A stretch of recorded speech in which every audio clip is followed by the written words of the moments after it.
Okay, so before this rant video begins, this is the bike in question, so just have a look and you can see here what we're talking about in this video, and you let me know what you think.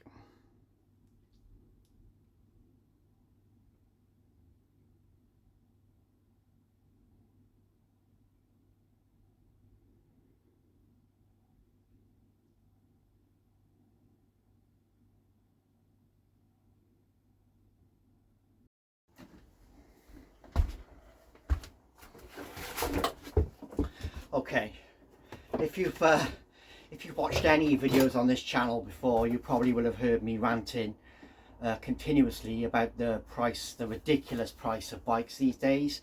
All the fact you can't look through a magazine and find a bike for less than £3, £4, £5,000 these days, and how off-putting it is for people in trying to get into the sport. That there's such a high barrier to entry as far as cost is concerned. Anyway, Specialized have just gone and smashed all records now with their new $20,000 version of their S-Works Turbo Levo 4 Limited. Yeah, it's £16,999 or $20,000. Just, I don't even know what to say. I mean, is any bike, this is, I want to discuss this with you guys. Tell me in the comments below, is any bike worth that amount of money? That amount of money buys you a decent motorbike, it buys you a very nice car. It's a huge amount of money if you think about it to spend on a bicycle. And yes, it's an e-bike. It does have some tremendous bits on it. I think it's spec'd with, just checking now, but with, yeah, it's got stuff like the Fox Podium, which is an expensive fork. It's got trick stuff brakes on it, which are about £1,300 on their own. The paintwork looks fantastic. It's got a really trick, I think it's called a toothpaste paint job, they've called it. And it looks really trick. It looks like a really expensive bike. And it is a really expensive bike. But my question is any bike, any bicycle worth $20,000? It's just an insane amount of money in my mind. And I know these things have to exist as flagships for companies. They have to have like a high-end flagship. But, it's just so far out of reach for most people that it's demotivating, I think. It's one of those things where people are going to think, well, I can never do this, if that's the kind of money I need to spend. Excuse me. A bit more light. Yeah, so, what do you think?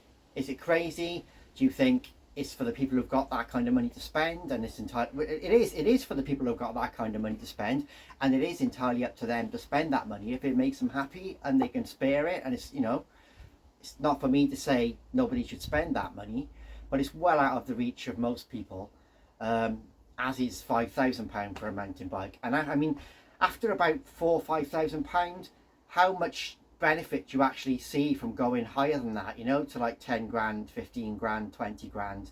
How much better than a £5,000 mountain bike can it be? Obviously you can get better spec equipment and things like that, but is it really going to make that much difference to the average rider? So yeah, just that really. Is it worth it? Is any bike worth that amount of money? Do you think it's good that the brands make these bikes and kind of push the limits, as like a showstopper? Or do you think that it paints the wrong image and it paints a picture that you have to spend a small fortune to get into the sport of mountain biking or cycling in general? So as always, let me know your comments down below, what you think. If you're going to buy one of these things, if you think anyone that buys one is crazy, if you think that I should shut up moaning and it's up to people what they spend their money on, which I totally agree with you. But this will have a trickle down effect. If the maximum you can spend on a bike is 20,000, then obviously that's going to have an effect on the pricing below it as well, the grading of the pricing up to that maximum. So it pushes the price of bikes up in general, and just makes it very elitist and excludes a lot of people, or makes people think they're excluded if they see this £20,000 bike on the cover of a magazine. Makes them feel excluded from joining the sport. So yeah, as always, let me know down below, tell me what you think. You always do tell me what you think. And and we'll have a chat. Thanks.